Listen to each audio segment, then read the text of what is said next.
So today we're taking a deep dive into Imran Khan. Okay.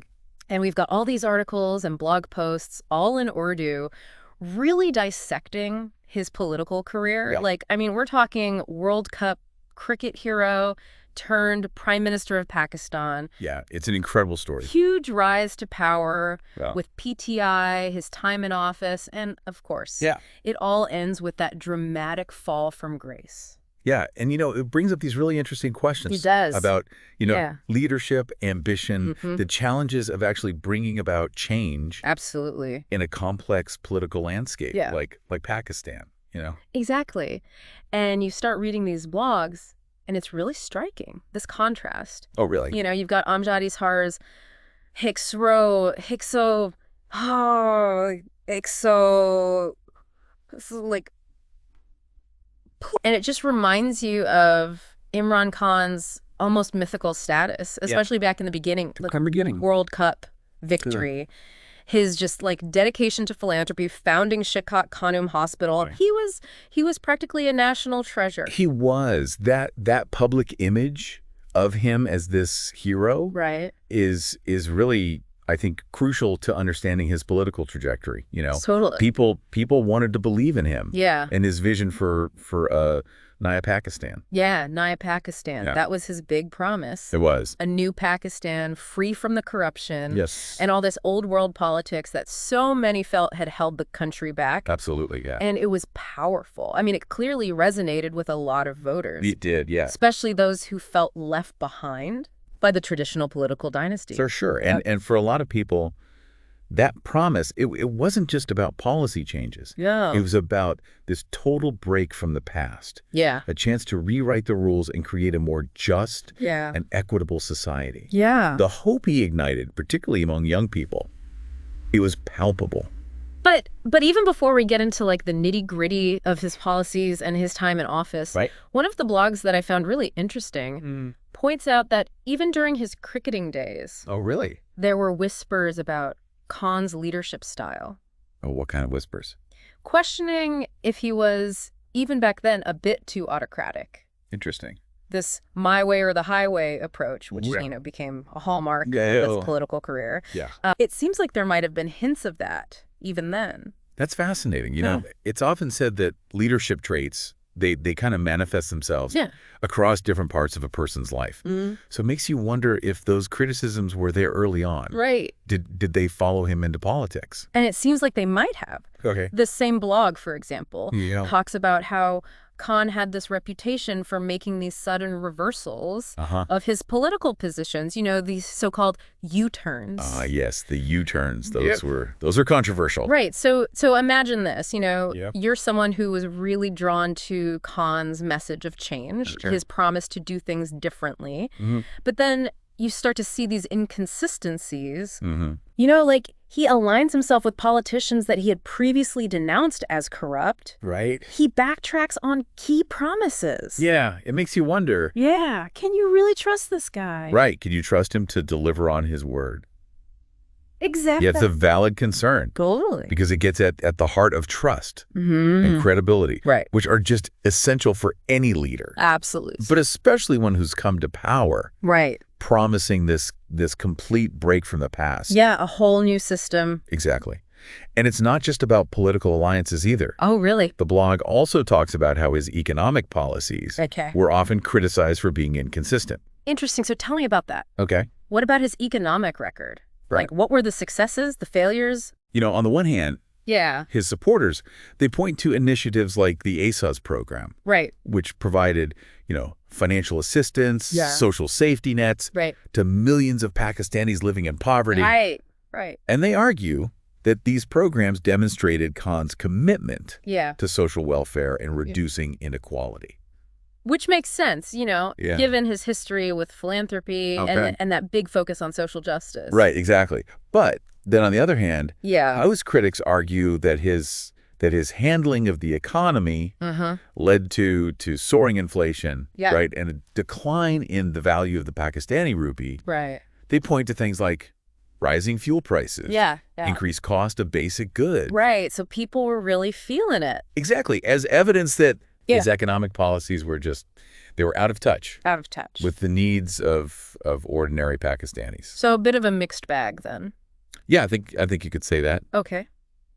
And the blog also delves into his approach to foreign policy. Oh, okay. Which is another area where he faced both praise and criticism. Okay, so let's unpack that a little bit. Okay. What were some of the key decisions he made Sure. on that international stage? Well, one of the things that really stands out is his focus on improving relations with countries like China and Russia. Okay.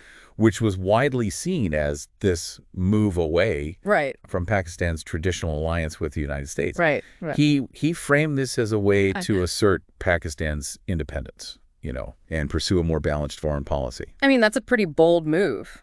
It is. Especially given, like, the geopolitical landscape at the time. It was. And while some praised him, for standing up to what they perceived as Western dominance, others worried that he was jeopardizing these important relationships and potentially, isolating Pakistan on the world stage. So again, like, we're seeing this pattern, these bold moves, but, energizing his supporters, but also alienating his critics. It's true. And speaking of alienating people, we can't talk about Imran Khan's downfall without addressing one of the most pivotal events of his time in office, and that's the May 9th attacks on military installations. This was a turning point. It was. I remember reading about this, and it really did seem to just send shockwaves through Pakistani society. It did, and to explain for our listener. Yeah. The Pakistani military, the establishment, as it's often called,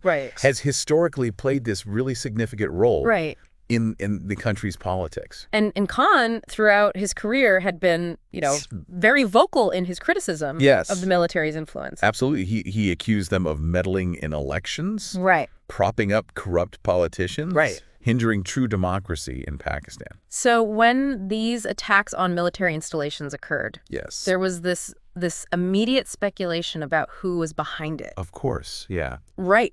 And while Khan condemned the violence, many, including within the military itself, saw it as a direct consequence of his rhetoric, of his constant attacks on the establishment. And this led to that major crackdown on PTI? His arrest?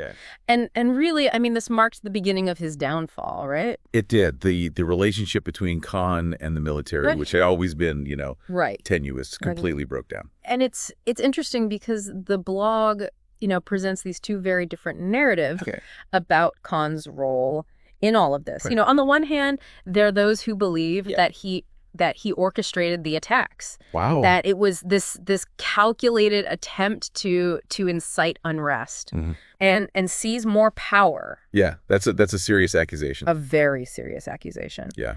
But then on the other hand, you have those who maintain that while his fiery speeches and, constant criticism of the establishment might have created this climate of anger and resentment, he never intended for things to get to that level. I see. To escalate to that level of violence. So it's a question of intent versus consequence. Exactly. And it's a question that continues to be debated. It does. Even today. I mean, did Khan incite violence, or was he, a victim of his own rhetoric? Right, of the very forces he was railing against. Right, exactly. Yeah. And it's a question. I think that gets at the heart of leadership, right? I think so. What responsibility does a leader have for the actions of their supporters, especially when, those actions turn violent?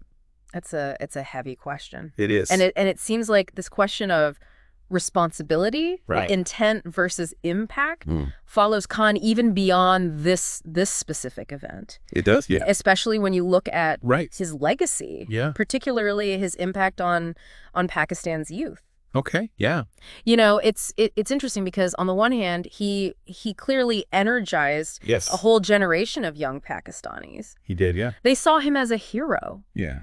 As someone who wasn't afraid to speak truth to power, as someone who could finally bring about the change that they have been longing for. Absolutely. He gave them a voice, a platform, a sense of hope for the future. But then on the other hand, there's this argument that that his brand of politics, this confrontational, often divisive style, that it had this corrosive effect on Pakistani society. Interesting. Particularly among young people. Yeah. That it normalized a culture of disrespect, of intolerance, of seeing your political opponents not just as people with different views, but as enemies to be vanquished. It's true. So it's a complicated legacy. It is. It's complex. On the one hand, you have this incredible figure, this cricketing icon, who captured the hearts of a nation and inspired them to dream of a better future.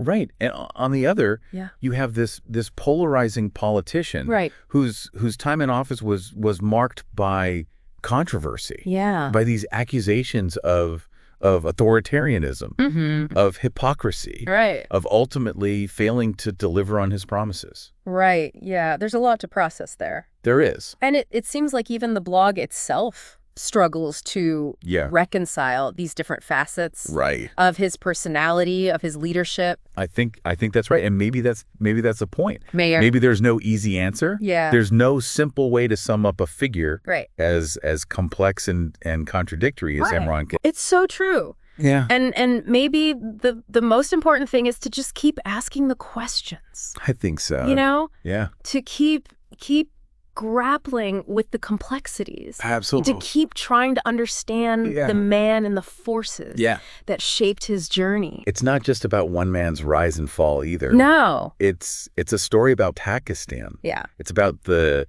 challenges of democracy, the enduring power of hope.